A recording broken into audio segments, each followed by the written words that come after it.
Mas existe uma filosofia que explica a melhor maneira de se comportar? No âmbito moral, sim, entendeu? Que aí você tem a filosofia de Aristóteles toda que desenvolve em relação à mediania, né? Então a filosofia moral dele, a ideia é que você deve buscar o meio termo entre os excessos, né? Então você tem o excesso sei lá, o excesso de coragem te torna meio incompetente. Ele tem um adjetivo preciso para isso. Então se você for muito corajoso, você é um cara que vai morrer rapidinho. Você é um cara sem nada de coragem, você é um cara que não vai conseguir enfrentar seus próprios medos e conquistar alguma coisa. Então você tem que encontrar mediania. Mediania é a coragem como virtude, entendeu? Então a ética das virtudes dele gira tudo em torno dessa mediania, entendeu? Mas a virtude, ela pressupõe um equilíbrio já? Isso, pressupõe um equilíbrio. Sem o equilíbrio já não é uma virtude? Sim. Na verdade, quando eu falei o excesso de coragem, é outra coisa já. Muda o nome quando vira excesso, entendeu? Vira o temerário. Quando você tem muita coragem nessa régua, você vira o temerário. Você é uma pessoa que não tem medo de nada e você morre rápido. Mas aí como é que te ajudou a ter esse desenvolvimento pessoal, estudar filosofia? Então, foi muito nessa questão das virtudes mesmo. Porque eu começava a aplicar essas coisas na minha vida e a perceber, né, como... Naquela época eu acho que eu flertava um pouco com o estoicismo, por exemplo, né? Só que ao mesmo tempo eu sempre estranho um pouco, né? Porque o estoicismo tem essa história da apatia estoica, né? Da indiferença. Então, tipo, de você ter um autocontrole tão absurdo que se alguém morre, né? Sei lá, um familiar seu morre, você permanece impassível, né? Sem sentir nem nada. Então, eu olhava para isso, eu achava isso de certa forma interessante, né? Porque você consegue lidar com seus problemas de uma forma melhor. Mas ao mesmo tempo eu sentia que tinha alguma coisa de errado nisso, né? Eu falava, não, eu acho que a gente tem que sentir um pouco disso, né? É natural que a gente sinta um pouco de tristeza se alguém morre, por exemplo. Então, o Aristóteles, ele me ajudou muito, eu acho, nisso, sabe? Você entender que todos esses sentimentos de alguma forma são legítimos, você só precisa encontrar o equilíbrio deles. Mas o estoicismo, ele chega nesse extremo de se alguém morrer na tua frente tu não sente nada?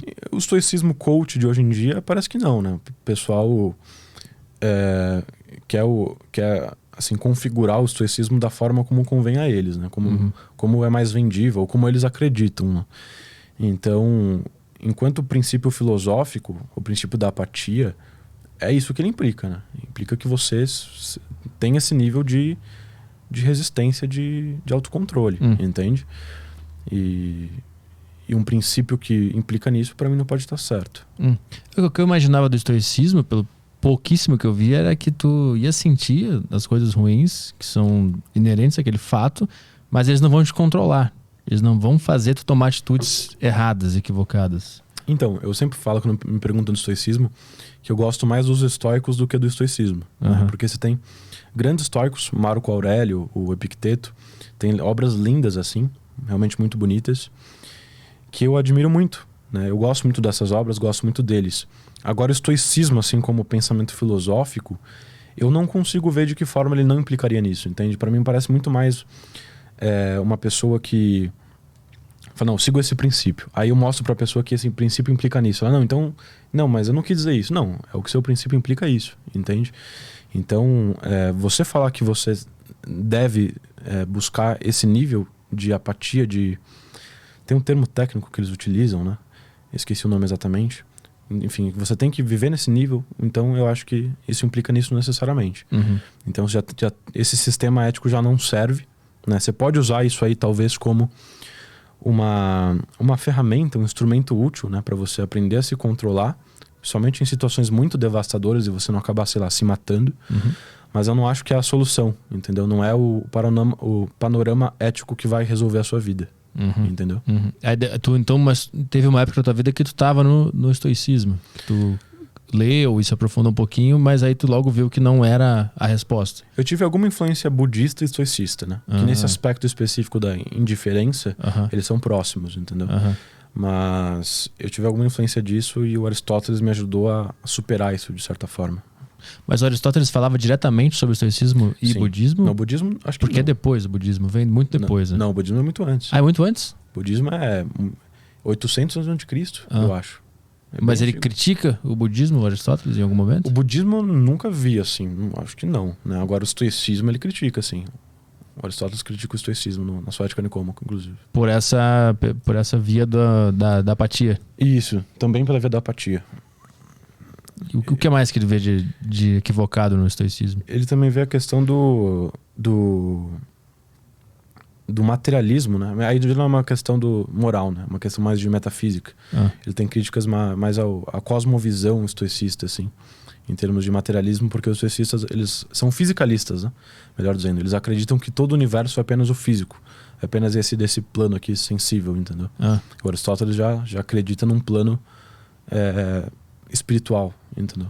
Entendi. Aí deve ser a velha discussão de Deus que entra aí. Não é Deus exatamente, né? Porque por incrível que pareça, você pode acreditar no nível espiritual sem acreditar em Deus, né? E o estoicismo, ele não fala sobre esse plano transcendental, além do nosso. Esse é o ponto. Eu não sabia, eu não cheguei a aprofundar tanto, assim. O que eu gosto do estoicismo é aquela parada de se tu não consegue controlar isso aqui, tu não se preocupa com isso. Perfeito. Porque senão tu vai enlouquecer, né? Eu entendo o que você quer dizer com isso, né? Mas eu acho que ainda nisso existe aquele problema que eu falei.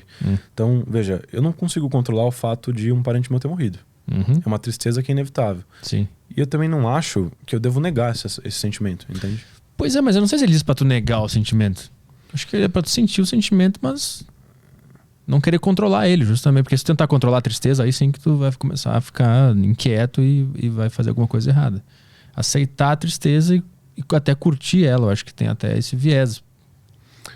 Não sei, Petri, eu sinto que isso é mais realmente uma formulação mais... É porque o estoicismo ele se tornou, o estoicismo de palco, né? Se tornou muito essa coisa de coach. Que é o que eu tô fazendo agora.